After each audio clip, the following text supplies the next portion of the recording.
ہوا کچھ یوں تھا کہ ایک دفعہ صدام حسین کی لائیو کانفرنس چل رہی تھی کہ اچانک ایک چیختی چلاتی ہوئی عورت اس کے سامنے آ کر کھڑی ہوئی اور صدام حسین کو سخت الفاظ میں مخاطب کرتے ہوئے کہا کہ اسرائیلی فوجیوں نے میری بیٹی کو ریپ کا نشانہ بنا کر قتل کر دیا ہے اور تمہیں یہاں کوئی فکر نہیں ہے،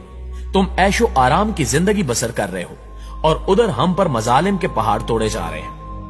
اس عورت نے مزید کہا کہ روزانہ ہمارے گھروں سے اسرائیلی فوجی ہم سب کی آنکھوں کے سامنے ہماری بہنوں اور بیٹیوں کو اغوا کر کے لے جاتے ہیں، جن کو بعد میں قتل کر کے پھینک دیا جاتا ہے اور ہمارے چھوٹے چھوٹے بچوں کو سڑکوں پر گھسیٹ گھسیٹ کر مار دیا جاتا ہے۔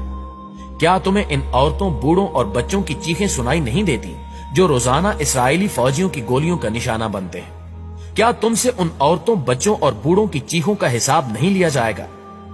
اس عورت کی یہ باتیں سن کر صدام حسین رونے لگا اور کہا کہ اب اسرائیل کا کوئی بھی شخص صبح کا سورج نہیں دیکھ پائے گا، اور جس طرح یہودیوں نے ہماری ماؤں بہنوں کو رلایا ہے، میں اسی طرح ان کی چیخیں نکلواؤں گا اور ان کو تہس نہس کر کے رکھ دوں گا۔ لہٰذا اس کے فوراً بعد صدام حسین وہاں سے اٹھا اور فوجی قیادت کی ایک میٹنگ بلائی جس میں اس نے اسرائیل پر حملہ کرنے کا حکم جاری کر دیا، اور پھر اس کے حکم کے مطابق اسرائیل کے دارالحکومت پر 40 میزائل داغے گئے جن سے اسرائیل کے ہوش اڑ گئے۔ صدام اتنا طاقتور اور اپنی مرضی پر چلنے والا شخص تھا کہ کوئی بھی ملک یہ پوچھنے کی جرت بھی نہ کر سکا کہ اس نے یہ میزائل کیوں مارے ہیں۔ ان 40 میزائلوں نے اسرائیل کے دارالحکومت تل ابیب کو مٹی میں ملا دیا، جبکہ بڑی بڑی بلڈنگز تباہ و برباد ہو گئی اور ہزاروں یہودی جہنم واصل ہو گئے۔ صدام حسین نے یہ 40 میزائل ایک ایک کر کے داغے تھے، مطلب جب یہودی امدادی ٹیمیں اپنے مرنے والے یہودیوں کو اٹھا رہی ہوتی تھی تو اوپر سے ایک اور میزائل گر پڑتا تھا جو ان کو بھی موت کے منہ میں بھیج دیتا تھا۔ اسی طرح یہ دن یہودیوں کی زندگی کا آخری دن لگ رہا تھا،